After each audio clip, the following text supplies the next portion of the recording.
आप मायूस होके मुंह लटका के बैठे होंगे कि एक और दोस्त कहेगा ओ भाई टेंशन किस बात की, तेरे भाई का तल्लक निकल आया है। निगरान मेरे चाचू के मामू के बड़े बेटे के दोस्त के अंकल के बड़े भाई की कजन के सर का स्टूडेंट रह चुका है, पेपर वो हमें करवाएगा ना। रुको जरा सब्र करो। अस्सलामुअलैकुम जी, क्या हाल चाल है? ठीक हो? नहीं ठीक तो पहले दवाई ले आओ, फिर आगे वीडियो देख लेना। खैर आज हम बात करेंगे पेपरों के दिनों के बारे में, तो आओ यार पोस्टमार्टम शुरू करते हैं।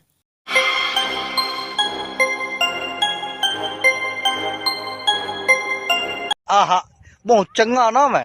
बंदा फुल रिलैक्स मॉल में बैठा होगा कि अचानक से किसी क्लासमेट की कॉल आएगी कि डेट शीट अनाउंस हो गई है और ठीक 2 हफ्तों के बाद एग्जाम्स स्टार्ट होने वाले हैं। ये खबर आपके सर पर किसी हथौड़े से कम नहीं बजती, फिर एकदम से आपके अंदर से आवाज आना शुरू हो जाएगी, अब से सुबह दोपहर शाम पढ़ाई ही पढ़ाई करनी है। क्योंकि नालायकी का आलम ये होता है कि यही पता नहीं होता कि बुक्स के कितने कितने और कौन कौन से चैप्टर हैं। एग्जाम्स के प्रेशर में आके किताबें तो खोल ली जाती हैं, लेकिन पढ़ाई एल भी नहीं होती। सबसे पहले चैप्टर्स की तादाद का जायजा लिया जाता है और फिर याद आता है हम तो लाइक 5 की बड़े हैं। टोटल 10 बुक्स हैं, इनमें से हर किताब के अहम पॉइंट्स याद कर लेंगे। इस हिसाब से एक एक दिन एक एक बुक को देंगे, तो इस तरह बड़ी आसानी से 10 दिनों में सारा सिलेबस तैयार हो जाएगा। कसम से ये सारी कैलकुलेशन निकाल के इस कदर फख्र होता है खुद पे जैसे अगले CSS के टॉपर हम नहीं बनना है। लेकिन ये खुशी ज्यादा देर बरकरार नहीं रह पाती। 10 दिन तो इसी चक्कर में गुजर जाते हैं कि कल करेंगे तैयारी। जब भी बुक खोलो कसम से दुनिया जहान के आइडिया आपको ही आना शुरू हो जाएंगे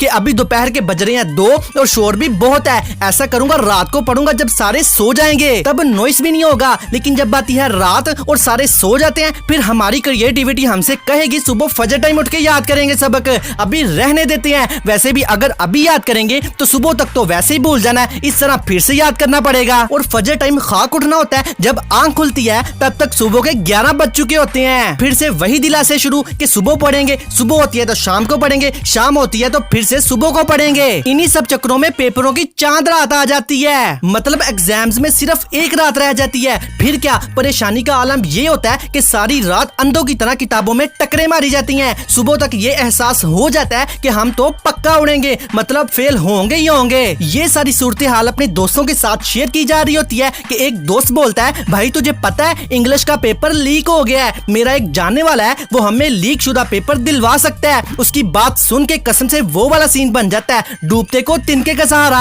भाई सबसे ज्यादा टेंशन होती ही इंग्लिश के पेपर की है, अगर यही मसला हल हो गया तो समझो सब कुछ ओके हो गया। Oh my God! Wow! बेसाख्ता मुंह से निकलता है तो भाई कोई सीन चला ना। आगे से दोस्त कहेगा बस भाई थोड़े से पैसे देने पड़ेंगे, ये है कोई 20,000। उसकी ये बात सुन के सारी की सारी खुशी पर तेजाब भी डुल जाता है। हमने तो बड़ी मुश्किल से घर वालों से तरले मिनते करके मार्कल और पेन वगैरह के पैसे निकलवाए होते हैं, और 20,000 इतने पैसों के लिए तो खुद को ही किसी पठान के पास गिरवी रखवाना पड़ेगा। खैर ये आस जितनी जल्दी आती है उससे दुगनी स्पीड पे भाग भी जाती है। आप मायूस होके मुंह लटका के बैठे होंगे कि एक और दोस्त कहेगा ओ भाई टेंशन किस बात की, तेरे भाई का तल्लक निकल आया है। निगरान मेरे चाचू के मामू के बड़े बेटे के दोस्त के अंकल के बड़े भाई की कजन के सर का स्टूडेंट रह चुका है, पेपर वो हमें करवाएगा ना। ये वाला हौसला होता तो झूठ पर मबनी है, लेकिन अगर ये बात सच निकल आए जो कि हजारों में एक दफा ही होता है, लेकिन फिर भी अगर उसकी मदद चाहिए तो उसके लिए बहुत सारे कोइंसिडेंट होने जरूरी हैं। मैं गिनवाता हूँ और आप गिनना शुरू करो। नंबर 1 सुपरिटेंडेंट सख्त ना हो। नंबर 2 उस निगरान की ड्यूटी आपके ही कमरे में लगे। नंबर 3 अगर आपके कमरे में उसकी ड्यूटी लग भी जाए उसके बाद आपकी रो में लगनी चाहिए, मतलब जिस लाइन में आप बैठे हैं उस लाइन का निगरान वही हो। अगर ये सारे कोइंसिडेंट हो भी जाएं और वो आपको पेपर करवा भी दे, फिर भी आपके फेल होने के चांसेस बहुत ज्यादा हैं, क्योंकि जिस निगरान ने आपको पेपर करवाया होता है वो खुद C ग्रेड से पास हुआ होता है।